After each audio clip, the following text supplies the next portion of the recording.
Un instante, una foto. Hemos venido aquí hoy a muchas cosas. Una época de cambios que devienen un cambio de época. A muchas cosas, a caminar, a marchar, a saltar, a cantar. Una frase, un sentimiento colectivo y las ganas de hablar de nosotros en nuestro idioma. Pero entre tantas cosas de las que hoy hemos venido a hacer aquí a Mar del Plata hoy, nuestros problemas, nuestras soluciones, nuestra América adulta y soberana. Y cada uno de nosotros trajo una pala. Un fantasma recorre Europa y el mundo entero. Una pala de enterrador. Un continente que expone a la faz del mundo entero sus conceptos, sus fines, sus aspiraciones. Y una frase que lo resume todo. Porque aquí en Mar del Plata, gritada en el lugar indicado, está la tumba del Alca. En el momento exacto. Vamos a decirlo. Alca, Alca, al carajo. A partir de este momento, Alca, Alca, al carajo. Las fronteras se abren y la patria se agranda. Esto es Al Carajo. Noticias, política y cultura de América. Esto es Al Carajo.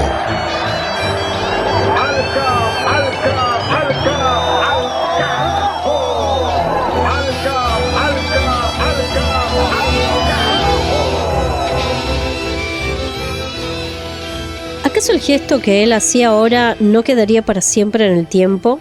¿Cuántas veces, mientras hablaba con sus amigos, Julia se paseaba desnuda en su imaginación? Él seguía sus pasos, veía sus ojos y su cuello moviéndose dentro del mundo húmedo de las gacelas, y oía a los subordinados hablar de barajas y dinero. La memoria es invisible, se repitió con amargura. La memoria de Julia le llegaba hasta cuando era él quien la llevaba dormida entre sus brazos, cruzando las calles de Ixtepec.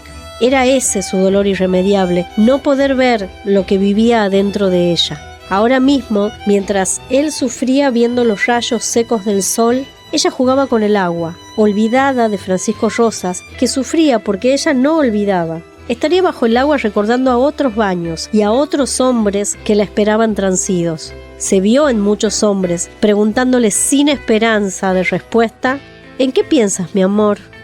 Pensamos en América Latina y el Caribe, en sus noticias políticas, en la cultura, en la música, en la historia, temas que vamos a desarrollar en estos 60 minutos de radio que acá estamos iniciando desde la literatura, con la lectura de Mavi Sosa de un nuevo pasaje de la novela Los recuerdos del porvenir, de la mexicana Elena Garro, fragmento número 67, para seguir condimentando con esta historia, programa a programa, esta temporada número 17 de Al Carajo. Es nuestro episodio número 23 de este año 2026. Además de Mavi Sosa, con los libros, está Juan Francisco Martínez Pería para la columna de historia, Paloma Carreira Griot para el cine, las redes de comunicación popular, campesina, indígena y comunitaria de nuestro continente para los enlaces y los reportes informativos. Mi nombre, Pablo Daniel Ovín, en la conducción y producción periodística general. Tenemos cuenta de X, de Facebook y de Instagram para los intercambios con las audiencias, y estamos en nuestro canal de YouTube, Al Carajo Radio, con todo el material, las transmisiones en vivo y el archivo histórico de este ciclo. Para irnos a los primeros títulos, vamos a recorrer país por país y región por región. Remarco, atención, especialmente para la primera de las paradas, que revela lo que implica la pérdida de soberanía de nuestros países frente a decisiones extranjeras por la situación colonial que todavía existe en nuestro continente, y también por la adopción de modelos foráneos que hacen algunos gobiernos alineados con los intereses imperiales más que con los nacionales. Vamos entonces a enterarnos de esto y más con esta primera recorrida, con estos primeros títulos en desarrollo. Del Atlántico a los Andes, del cerro a la cordillera. Al Carajo. Las noticias de América.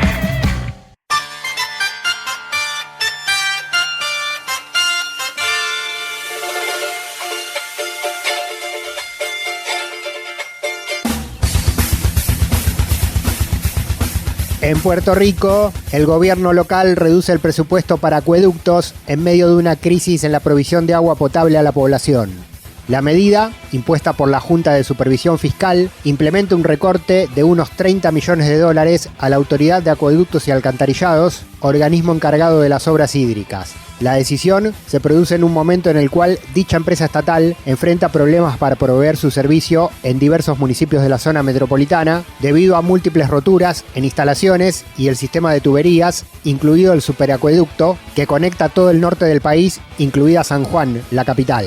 Sin esos recursos, los trabajos de renovación y reemplazo de esos puntos dañados no podría llevarse adelante, por lo que se desataron protestas de vecinos y vecinas en las localidades afectadas. Esta baja de partidas para esas obras obedece a la política del shutdown impuesta por Estados Unidos al gobierno de Puerto Rico tras una declaración de bancarrota de las cuentas públicas de la isla decretada 10 años atrás. Por esta herramienta, la Junta de Supervisión Fiscal tiene el poder de congelar todos los gastos e inversiones de cualquier organismo del Estado cuando se supera el presupuesto previsto, aun cuando se trate de un servicio público esencial, como es, en este caso, el agua potable. Desde sectores opositores y desde el movimiento independentista puertorriqueño denunciaron que la situación, que afecta gravemente a la población local, deriva de la situación colonial del país, que por su estatus continúa sometido arbitrariamente a las políticas digitadas desde la Casa Blanca. Al carajo.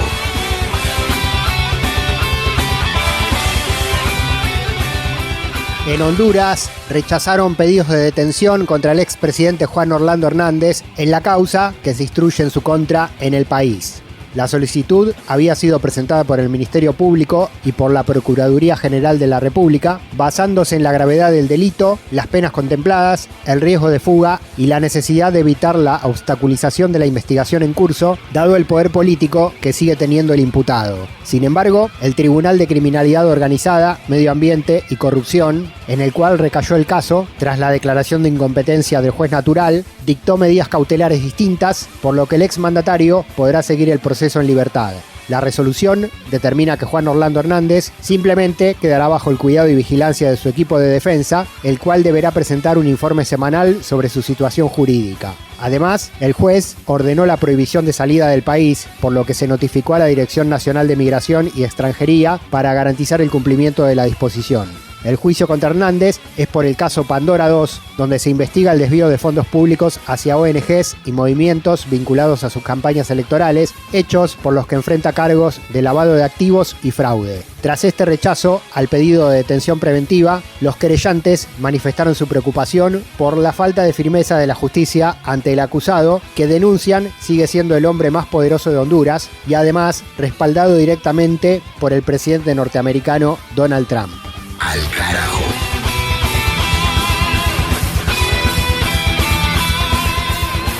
En México, Sheinbaum firmó un decreto para fortalecer la transparencia gubernamental. La presidenta del país centro norteamericano emitió una normativa con el objetivo de agilizar el acceso a la información pública y la rendición de cuentas de los ministerios y organismos del Estado frente a la población.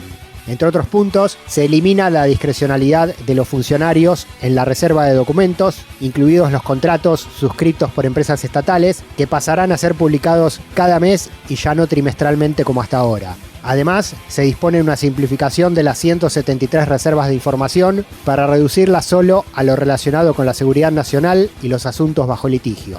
Según Sheinbaum, la medida se apoya en 4 líneas centrales: el control social de las contrataciones públicas, la transparencia de las filiales de Petróleos Mexicanos y de la Comisión Federal de Electricidad, la realización de fiscalizaciones y auditorías y la invitación a sumarse a la política de máxima publicidad a los estados, municipios y otros poderes. Además, la mandataria informó que al inicio de sesiones del Congreso enviará un proyecto de reforma a la ley de transparencia que rige en la actualidad para que las disposiciones de su decreto se incorporen a la legislación. La secretaria de Anticorrupción, Raquel Buenrostro, explicó que la decisión presidencial tiene que ver con fortalecer el principio de máxima publicidad de los actos de la administración pública para que toda la ciudadanía pueda acceder a la información gubernamental más allá de las obligaciones legales que puedan tener los funcionarios. ¿Cómo queremos nosotros fortalecer ese principio de máxima publicidad que señala la Constitución? Para hacerlo rápido, primero haremos un decreto pero tenemos consideradas modificaciones a la Ley General de Transparencia que hemos hecho y que hemos trabajado para la máxima publicidad y el mejor acceso. Primero, pues este decreto lo que va a buscar es impulsar a que todas las instituciones publiquen información más allá de las obligaciones legales. ¿En dónde está orientado este decreto? Principalmente en 4 áreas. Uno es la parte de contrataciones públicas, la parte de filiales de Pemex y CFE, fiscalización y auditorías, y es una invitación para sumarse también a todos los poderes y a todos los niveles de gobierno. Esta información se concentrará y se mantendrá actualizada en la plataforma de transparencia. ¿En qué consiste cada uno de estos puntos? En materia de contrataciones públicas, lo que vamos a hacer es tener más oportuna la información. Actualmente se publica cada 3 meses, lo vamos a publicar de manera mensual para que esté permanentemente actualizada toda la parte de contrataciones. De norte a sur, de este a oeste. Al carajo. Un viaje por el continente. Celina González Zamora, junto con Reutilio Domínguez, el histórico dúo de cantores campesinos de Cuba, hacen Que viva Fidel. Fidel Castro desde Oriente a Batista combatió. Fidel Castro desde Oriente a Batista combatió. Y a la patria libertó con sus hombres dignamente. Que viva Fidel, que viva Fidel, que viva Fidel y la bandera cubana. Cada rebelde iba al frente con la bandera cubana, luchando allá en la sabana hasta lograr la victoria, para que Cuba en la historia sea libre y soberana. Que viva Fidel, que viva Fidel, que viva Fidel y la bandera cubana. La patria con ansiedad esperaba Che Guevara, la patria con ansiedad esperaba Che Guevara, para darle a Santa Clara la luz de la libertad. Que viva Fidel, que viva Fidel, que viva Fidel y la bandera cubana. Tierra que vio la crueldad del déspota dictador, pero Dios nuestro Señor quiso que el tirano huyera, para que Cuba tuviera un poco de paz y amor. Que viva Fidel, que viva Fidel, que viva Fidel y la bandera cubana.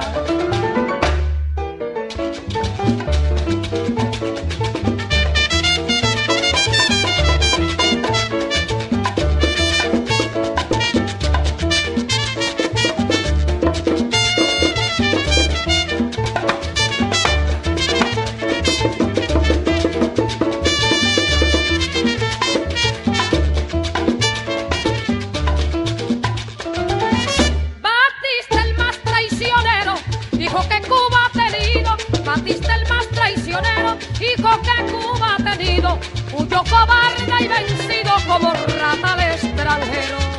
Que viva Fidel, que viva Fidel, que viva Fidel y la bandera cubana.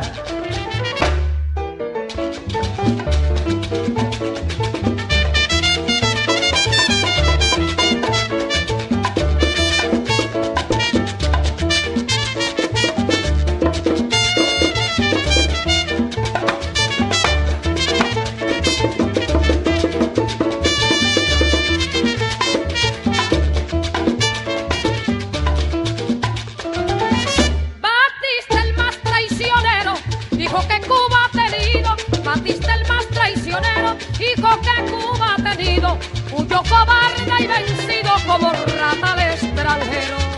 Que viva Fidel, que viva Fidel, que viva Fidel y la bandera cubana. Desde el rico hasta el obrero fue humillado por la fiera, pero Castro en Cuba entera sus hombres organizó, hasta que al fin libertó nuestra gloriosa bandera. Que viva Fidel, que viva Fidel, que viva Fidel y la bandera cubana.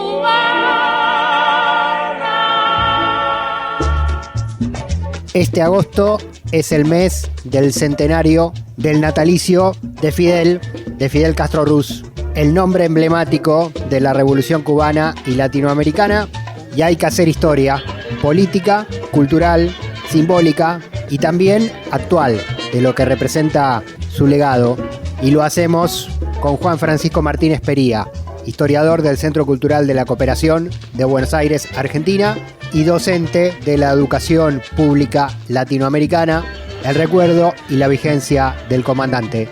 Hola Pablo, ¿cómo te va? Sí, Fidel Castro es una figura de una gigantesca relevancia porque, bueno, fue el gran líder de la revolución más importante del siglo XX en América Latina, un gran parteaguas con una enorme influencia regional y global, y Fidel, bueno, fue el líder de ese proceso y fue quien timoneó, digamos, la continuidad política histórica de ese proceso hasta, bueno, su fallecimiento en el 2016, una figura enormemente emblemática. Lo primero y principal es entender un poco mínimamente la historia de Cuba. Nosotros hemos ya varias veces hablado de Cuba acá. De alguna manera la revolución cubana fue una revolución que continuó revoluciones previas. Hay una clara continuidad entre una serie de revoluciones que hay en América Latina, pero fundamentalmente en Cuba. Esto me parece súper importante, entonces entender un poco el contexto cubano y el contexto particularmente regional. Hay un libro muy bueno que se llama La Rebelión Permanente, publicado por Fernando Mírez, un historiador, sociólogo chileno. Un libro muy bueno que es una historia de las revoluciones en América Latina, y ahí justamente él plantea algo que es bastante evidente, ¿no? Que es esa revolución del 59 como claramente heredera de una historia revolucionaria previa. Porque, no sé, hay otros casos que tal vez las distancias temporales y hay toda una serie de cosas que hacen más compleja ver esta continuidad. Por ejemplo, no sé, la Revolución Mexicana, otra enorme revolución en América Latina en el siglo XX, la primera del siglo XX, difícilmente se la pueda vincular con la independencia de México, así como muy linealmente. Obviamente que hay una continuidad, pero en el caso de Cuba, la continuidad es mucho más cercana en el tiempo e históricamente, ¿no? Entonces, Cuba fue durante el siglo XIX una isla muy importante, la principal colonia de España, la principal colonia de América Latina en el siglo XIX, la primera productora de azúcar del mundo en el siglo XIX, receptora de una enorme cantidad de esclavizados y esclavizadas de África, y que es una presa apetecible para los grandes imperios y particularmente para Estados Unidos, que es un imperio ascendente. En la década del 60 hay una guerra de independencia cubana que se conoce como la primera guerra o la primera revolución cubana.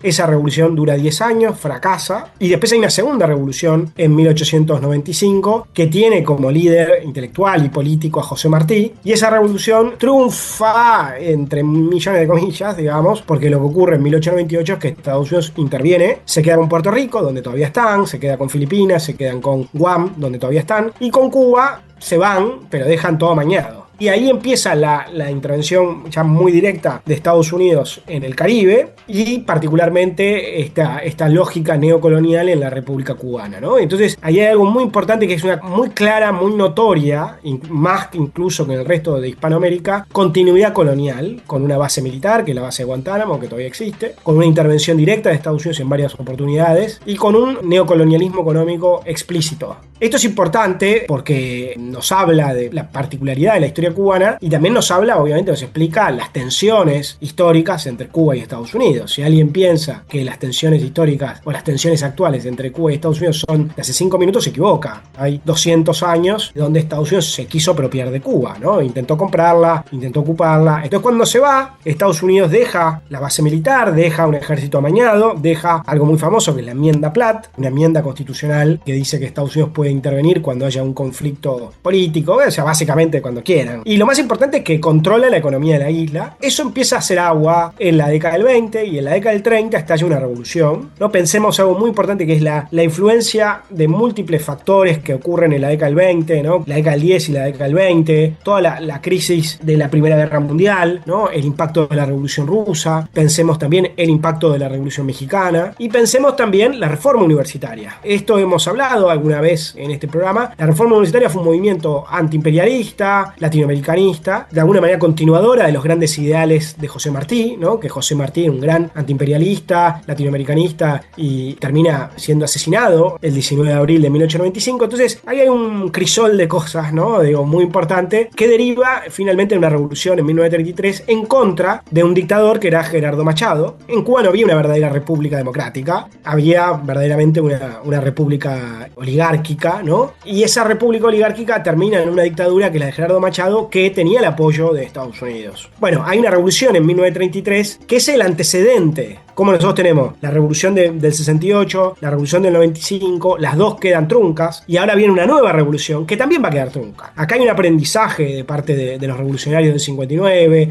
¿no? Y particularmente de Fidel, ¿no? Que recordemos que Fidel, cuando hace el asalto a Cuauhtémoc Moncada en el 53, el 26 de julio, él dice, le preguntan quién había sido el autor intelectual de la revolución, y él dice José Martí. Y acá, obviamente, que es algo metafórico, pero hay una clara continuidad entre el ideario martiano y el proceso revolucionario del 59, y de hecho, uno de los líderes de la izquierda nacionalista antiimperialista de la década del 20, Julio Antonio Mella, muy joven, es uno de los primeros que empieza a hacer una síntesis entre José Martí y marxismo, que va a ser después, de alguna manera, el sello de la revolución cubana, ¿no? Entonces, en el 33 se hace la revolución, esa revolución tiene una enorme participación estudiantil, el primer ministro del gobierno se llama Antonio Guiteras, que era muy joven, y esa revolución fracasa. Ahí hay una revolución en la cual van a participar estudiantes, movimiento obrero, también campesinos y ejército. Y ahí aparece la figura de Batista, que la figura de Batista inicialmente aparece como un sargento con discursos progresistas, nacional populares, y que termina siendo la figura más influyente de la década del 30, 40 y 50 hasta que aparece, digamos, la revolución cubana, pero que inicialmente era un tipo que por lo menos tenía ciertos aires progresistas, ¿no? Y ahí ocurre algo muy importante, que es en 1940, bajo el primer gobierno de Batista, se establece una constitución a la cual Fidel Castro reivindicaba fuertemente, pero decía que era una constitución virgen, porque nunca se había aplicado. Cuestión es que esas revoluciones que quedan truncas, esta vocación de distribución de la riqueza, este carácter de Cuba totalmente neocolonia de Estados Unidos que no termina de resolverse. Además, recordemos, ¿no? El grado de prostitución, la mafia, o sea, Estados Unidos, la relación que tenía con Cuba era muy, muy negativa. Deriva finalmente en el intento revolucionario del asalto a Cuauhtémoc Moncada, ¿no? Y ahí tenemos la figura de Fidel Castro, que era un joven líder estudiantil, abogado, que formaba parte de un partido que era el Partido Ortodoxo, que tenía un líder que se llamaba Eddie Chivas, que se suicida en una emisión radial criticando la corrupción, ¿no? Y Fidel Castro era candidato a diputado por ese partido nacionalista, popular, antiimperialista. ¿Y qué es lo que ocurre? Tenemos el golpe, ¿no? Tenemos el golpe de Batista, y ese golpe de Batista lleva al levantamiento del intento de copamiento del asalto a Cuauhtémoc Moncada. Esto es una cosa, digamos, de un enorme coraje, con una enorme juventud. Fidel Castro era muy joven, y Raúl y compañeros eran muy jóvenes, y como sabemos fracasó. Fidel Castro termina apresado, y ahí es donde él hace su alegato, ¿no? Su famoso, él se defiende a sí mismo como era abogado, hace su famosísimo alegato que se conoce como La historia me absolverá. Finalmente, para Batista era más fácil sacárselo de encima, mandarlo al exilio, y Fidel Castro vuelve, como es muy conocida la historia, con el Granma, ¿no? Y en ese proceso guerrillero, junto con el Che, con Camilo, con Raúl y con otras figuras, terminan en un proceso muy complejo, intenso e intrincado, triunfando la revolución el 1 de enero de 1959. La revolución triunfa, Pablo, inicialmente como en un discurso sobre todo nacionalista, antiimperialista, democrático, popular, pero no explícitamente como socialista. Lo que ocurre ahí es que hay un golpe por golpe muy fuerte de parte de Estados Unidos y Cuba, y acá me parece clave, ¿no? El aprendizaje de Cuba, del gobierno revolucionario cubano, y el enorme coraje de Fidel Castro y sus compañeros de no doblegarse cuando un imperio que está a 90 millas, y es el imperio más grande en términos de poderío económico y militar de la historia, empieza un ataque feroz. Cuba, en vez de bajarse, avanza, y a partir del acontecimiento clave, ¿no? De Bahía de Cochinos, en abril del 61, la revolución cubana se convierte en una revolución socialista.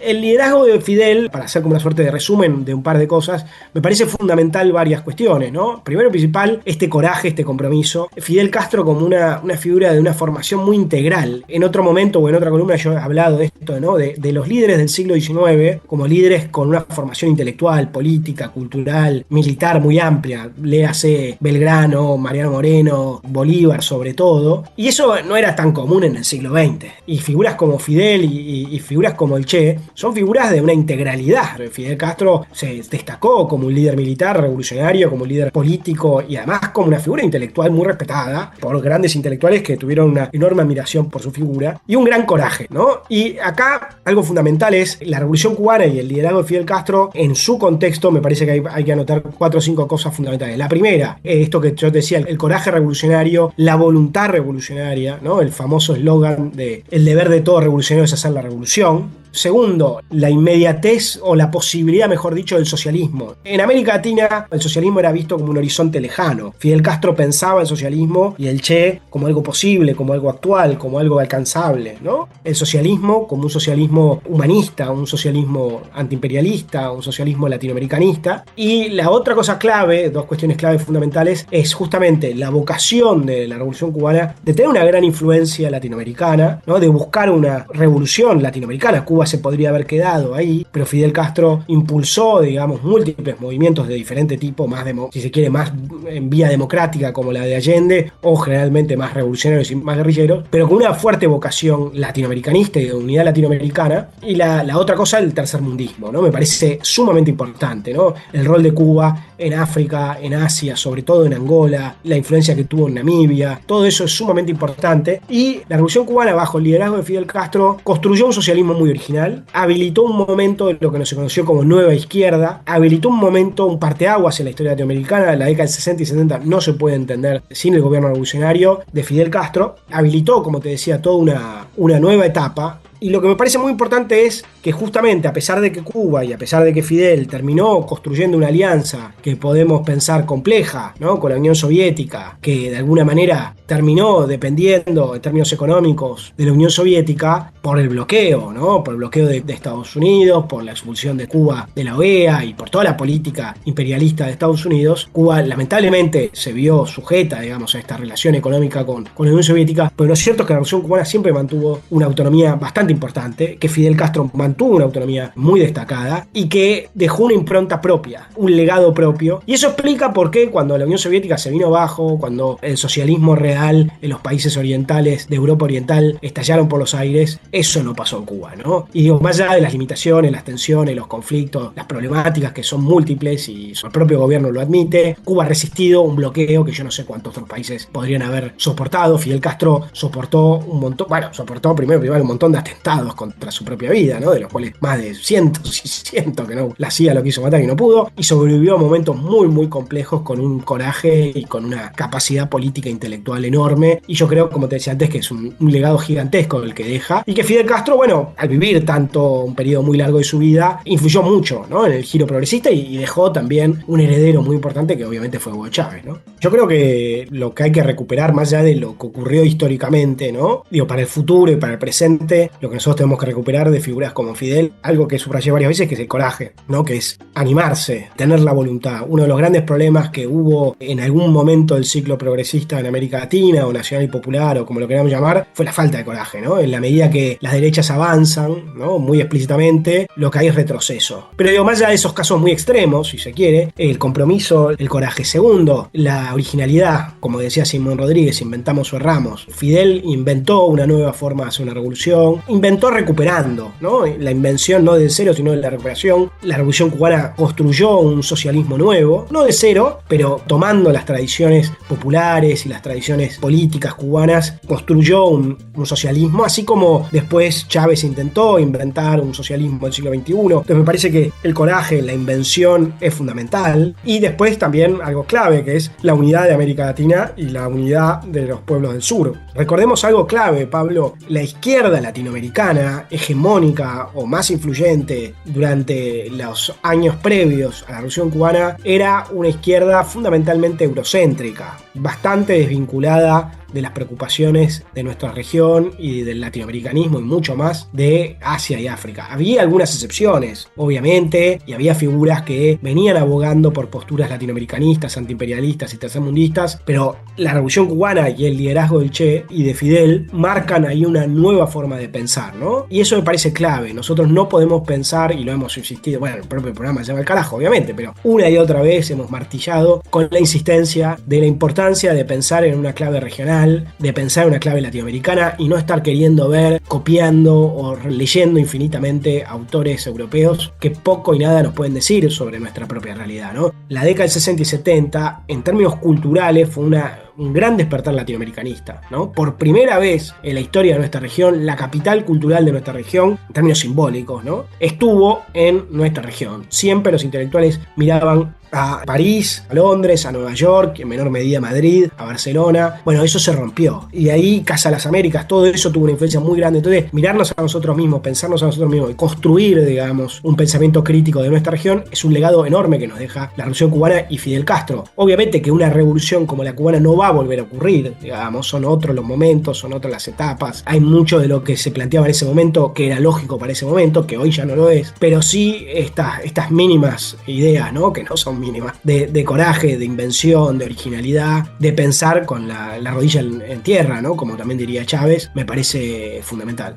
Y en eso llegó Fidel, como dice la canción, en Al Carajo con Juan Francisco Martínez Pería en este espacio de historia latinoamericana. Juan, muchas gracias como siempre, muy valioso, muy interesante. Gracias a vos, Pablo, una alegría estar en el programa, un abrazo grande para vos y para toda la audiencia. Un abrazo, seguimos en Al Carajo. Nuestro país no posee armas nucleares, ni armas químicas, ni armas biológicas. Las decenas de miles de científicos con que cuenta nuestro país y sus médicos han sido educados en la idea de salvar vidas. Estaría en absoluta contradicción con su concepción poner un científico o un médico a producir sustancias o bacterias o virus capaces de producir la muerte a otros seres humanos. Y ese es el orgullo de nuestros médicos y de nuestros centros de investigación.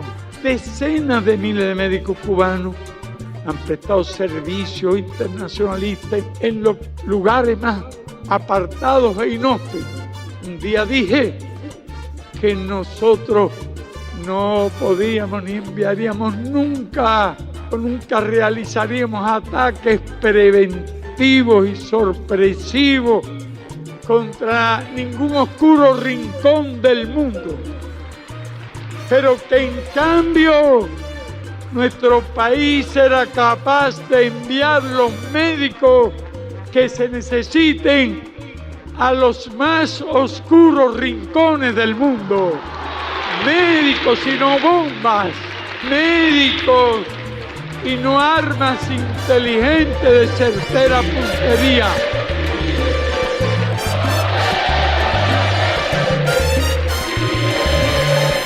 Al Carajo.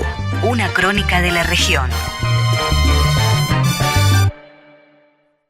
Julia, ¿hay algún pedacito de tu cuerpo que no lo haya besado a alguien? Preguntó sin volverse y asustado de sus palabras. La joven se acercó más a él y permaneció silenciosa. Julia, yo solo te he besado a ti, suplicó, humilde. También yo. Y su mentira le rozó la nuca. Con los recuerdos de Julia, Francisco Rosas dibujó en el sol que entraba por las persianas la cara apacible de Felipe Hurtado. Sin decir una palabra, salió de la habitación y llamó a gritos a don Pepe Ocampo. «¡Que no se abran las ventanas de la señorita Julia!». Salió a la calle, buscando con miradas amarillas al forastero. Rodolfito Goríbar le salió al paso. El general siguió de largo. El joven hizo una seña a sus hombres y los tres siguieron al militar a buena distancia. La gente que veía pasar al general sonreía maliciosamente. ¿Qué andará buscando Rosas? Muy entrada la noche volvió al hotel. Traía los ojos enrojecidos, la cara ardida por el sol y los labios resecos por el polvo. Julia lo esperaba sonriente. El hombre se tiró a la cama y miró con fijeza las vigas oscuras del techo. Se sentía perseguido por unos recuerdos que lo martirizaban por imperfectos. Si me pudiera acordar bien, se repetía con una voluntad reseca que le llenaba la cabeza de polvo. Pero no me acuerdo de las caras. Al Carajo. Al Carajo.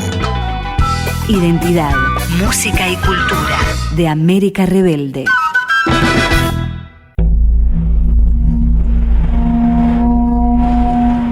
Continuamos con este capítulo número 23, 17ª temporada, año 2026, sumando películas de América Latina y el Caribe a nuestro viaje por el continente.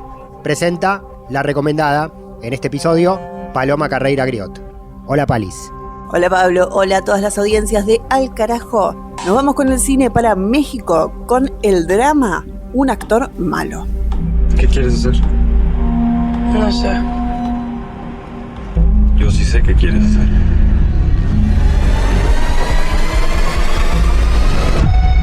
¡Corte! Muy bien. ¡Corte!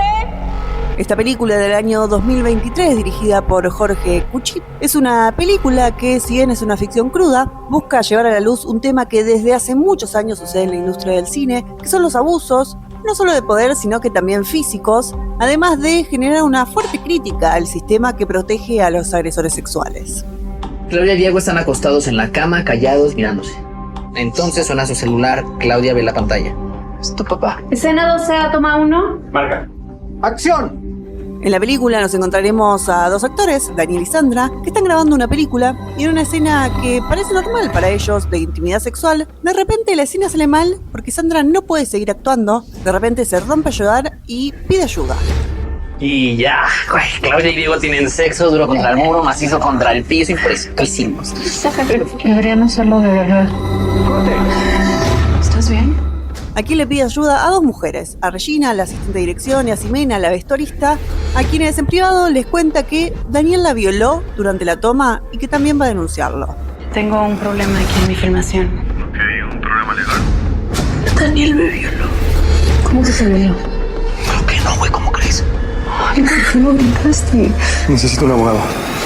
Este es el puntapié de esta historia que comienza a demostrar cómo generalmente funciona el accionar frente a estas cosas. Esto lo vamos a ver en la ficción cuando, le cuentan al director de la película lo que sucedió y inicialmente minimiza el hecho y un poco confronta a Daniel, pero él afirma que Sandra está mintiendo y medio que quieren dejarlo ahí, que no pase nada.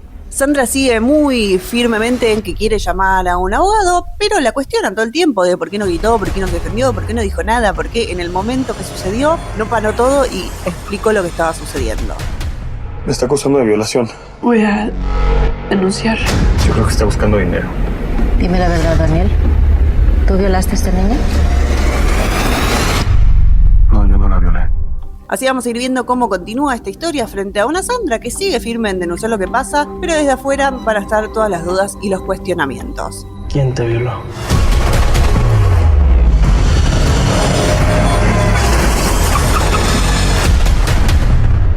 Al finalizar la película, muestra un cartel como en México el 97% de los abusos sexuales no se denuncian, y de los que se denuncian cuentan que solo el 5% llega a un juicio condenatorio para el agresor, demostrando lo importante que son estas películas para demostrar un poco cruelmente qué es lo que pasa.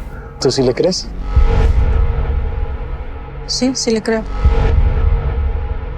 Yo sí le creo a ella. Un actor malo es esta película, este drama de ficción del director Jorge Cucci. Desde México la pueden encontrar en las diferentes plataformas.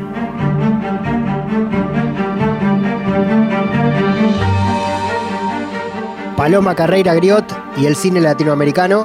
México, en esta oportunidad, la volvemos a reencontrar a nuestra compañera en nuestro próximo episodio para seguir contando La Patria Grande, también desde las pantallas. Ni tratados de libre expoliación, ni tratados como incapaces. Al carajo.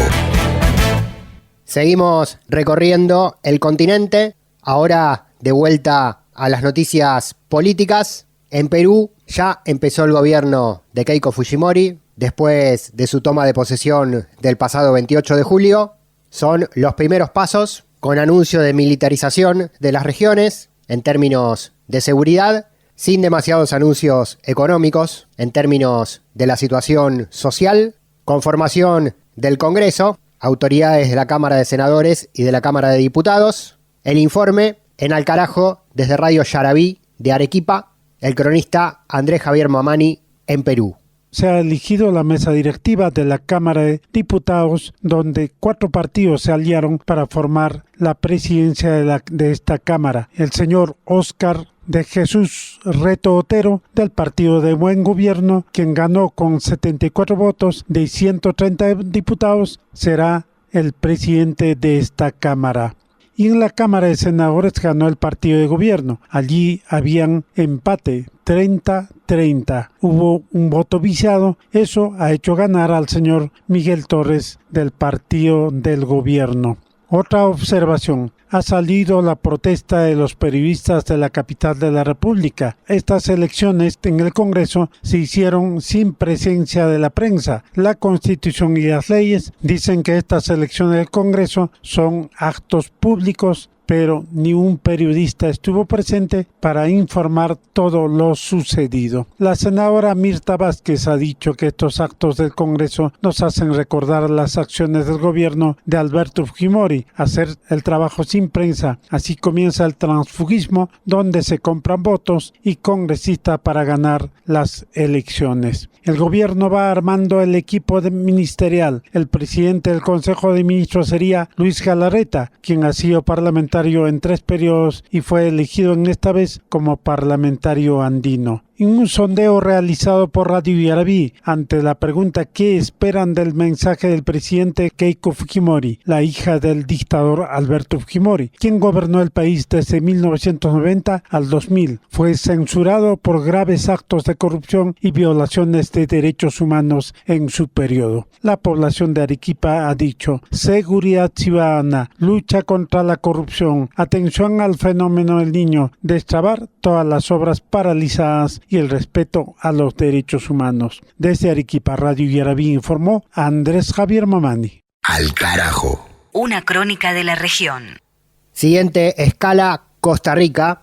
En el país centroamericano hay un movimiento de protesta de trabajadoras y trabajadores del Instituto Nacional de la Mujer frente a los cambios impuestos por el gobierno que afectan, denuncian también el funcionamiento de los programas y recursos para la asistencia a mujeres víctimas de violencias.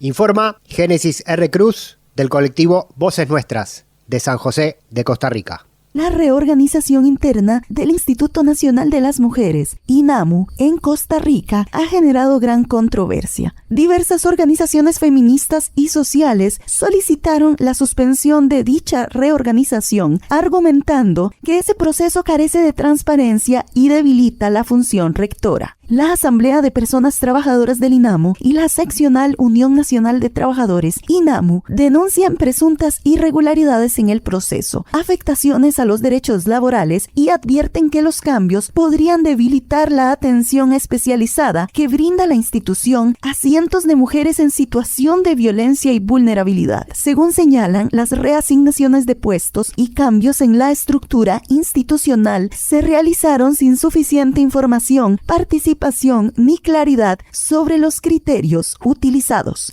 Las organizaciones laborales aseguran que desde junio varias funcionarias y funcionarios empezaron a recibir notificaciones sobre sus nuevos puestos dentro del organigrama institucional, en un proceso que califican como poco transparente y generador de incertidumbre. Entre los principales cuestionamientos señalan la falta de información sobre los criterios técnicos utilizados para definir estos cambios, la reducción de plazas profesionales dedicadas a la gestión técnica y la ausencia de una estrategia de transición para garantizar la continuidad de los servicios. También denuncian que algunas funcionarias con amplia experiencia fueron trasladadas o reasignadas a puestos de menor responsabilidad, mientras que otras decisiones de personal no contarían, según indican, con ninguna justificación técnica clara. Organizaciones feministas y agrupaciones de mujeres presentaron una carta con más de 300 firmas cuestionando este proceso institucional de reorganización. En entrevista con el programa Interferencia de las radioemisoras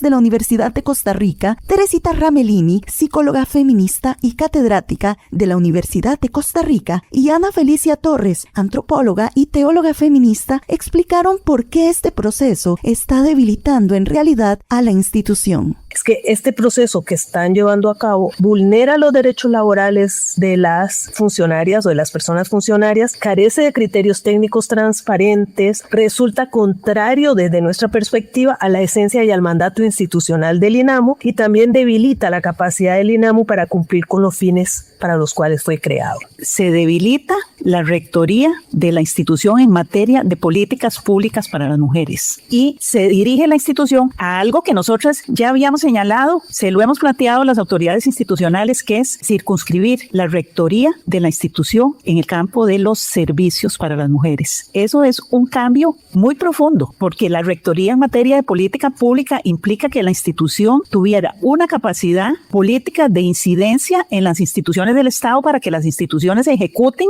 acciones en torno a los derechos de las mujeres, no para que las mujeres reciban servicios. Entonces, se fortalece en nuestro criterio la rectoría en materia de servicios, desplazando las funciones de la institución, sobre todo a los niveles regionales, cuando había un proceso de regionalización muy precario y vulnerable. Mientras tanto, la Asamblea de Personas Trabajadoras del INAMU señala que continuarán solicitando transparencia y garantías laborales durante este proceso de reorganización institucional. Desde Voces Nuestras en San José, Costa Rica, esta fue la información. Al carajo. Una mirada al sur desde el sur.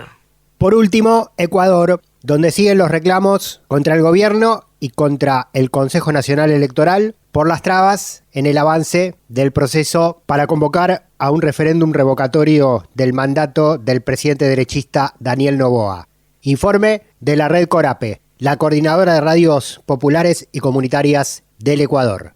En rueda de prensa, la plataforma Revocatoria Ya, integrada por organizaciones sociales, entre ellas la FENOCIN, UNE, Frente Popular, CEDOCUD, UGT, Trabajadores Municipales y Eléctricos, anunciaron una jornada de movilización hacia el Consejo Nacional Electoral para exigir la entrega inmediata de los formularios para iniciar el proceso de revocatoria de mandato del presidente Daniel Noboa y la vicepresidenta María José Pinto. Así lo mencionó Andrés Quispe, presidente de la UNE. Presidente, si está pensando en reelección, no tiene que tenerle miedo a la revocatoria de mandato. El Consejo Nacional Electoral no nos está haciendo un favor y en ese contexto queremos anunciar que vamos a desarrollar un plantón en los exteriores del Consejo Nacional Electoral para que se nos entregue los formularios. Las organizaciones indicaron que la solicitud de revocatoria responde al incumplimiento del plan de gobierno con el que el binomio electo ofreció en campaña. Lo agregó Guido Perugacci, presidente de la FENOCIN. Hemos demostrado con todos los datos y con argumentos jurídicos la forma por el cual el gobierno de Noboa y Pinto no solo incumplieron con su propio plan de trabajo,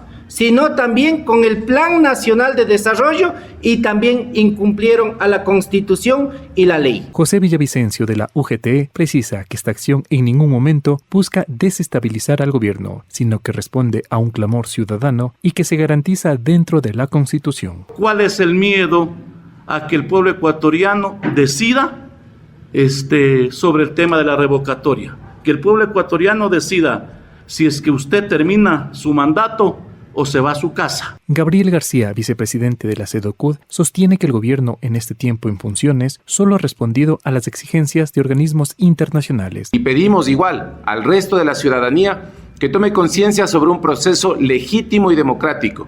Nosotros estamos cumpliendo con lo que la Constitución establece, el poder decidir en las urnas quién va a dirigir los destinos de nuestro país. Representantes de las organizaciones sociales que agregaron que por denunciar las irregularidades del gobierno y que no ha cumplido con los ecuatorianos son perseguidos, pero que este no será un motivo para no continuar con el proceso de revocatoria. El Consejo Nacional Electoral debe resolver hasta este mes los 2 pedidos de revocatoria de mandato que se han interpuesto, uno por parte de la plataforma Revóquese y la otra de Revocatoria Ya. De norte a sur, de este a oeste. Al carajo. Un viaje por el continente.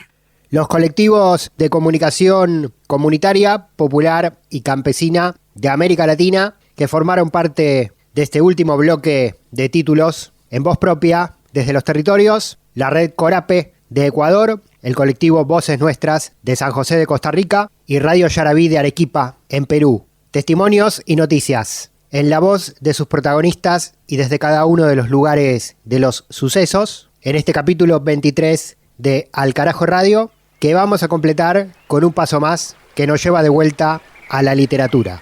Elena Garro, Los recuerdos del porvenir. Pasaje número 69.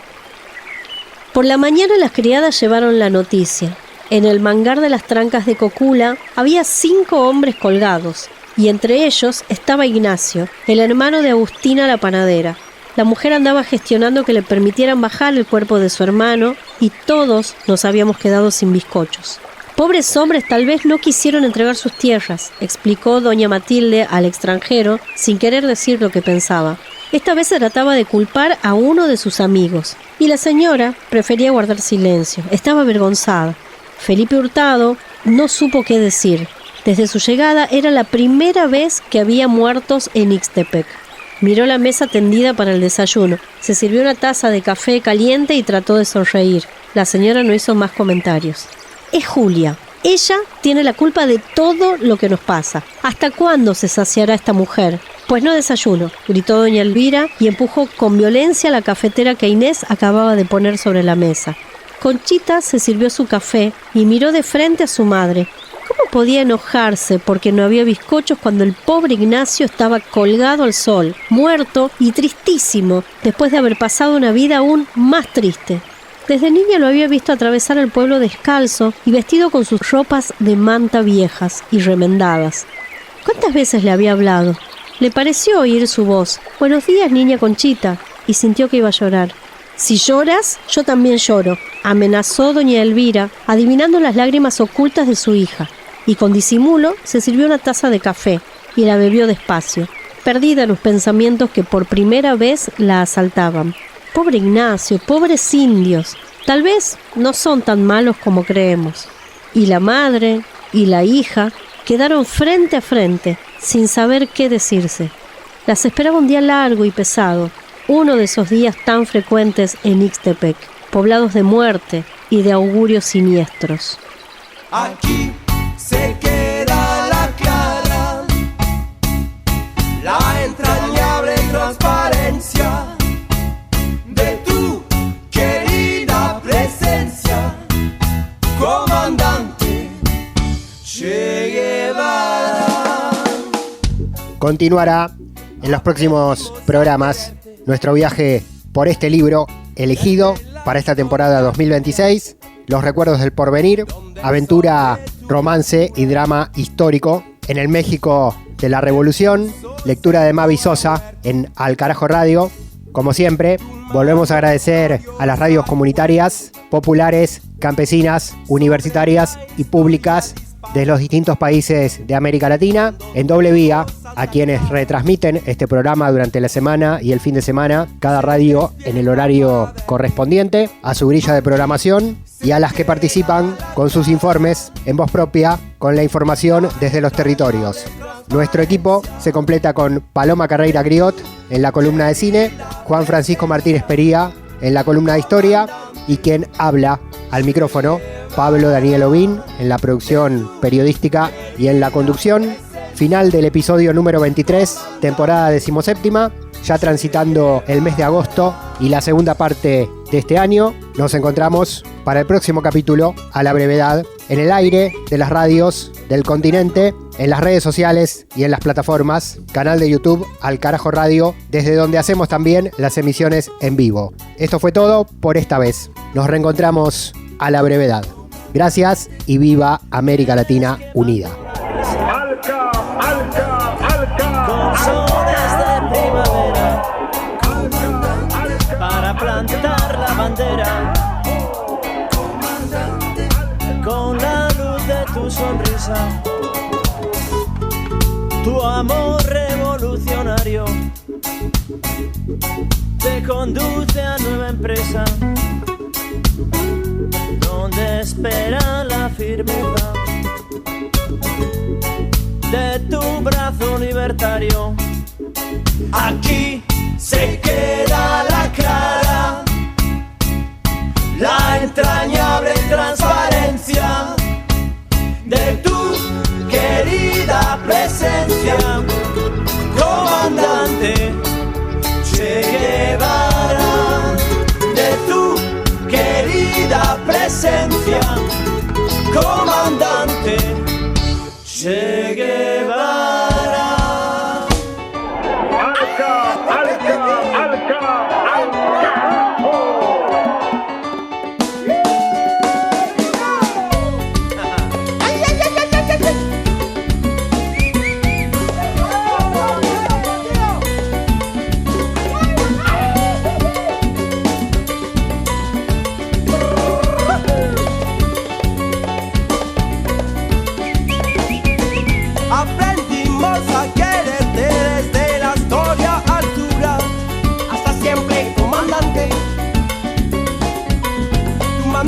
gloriosa.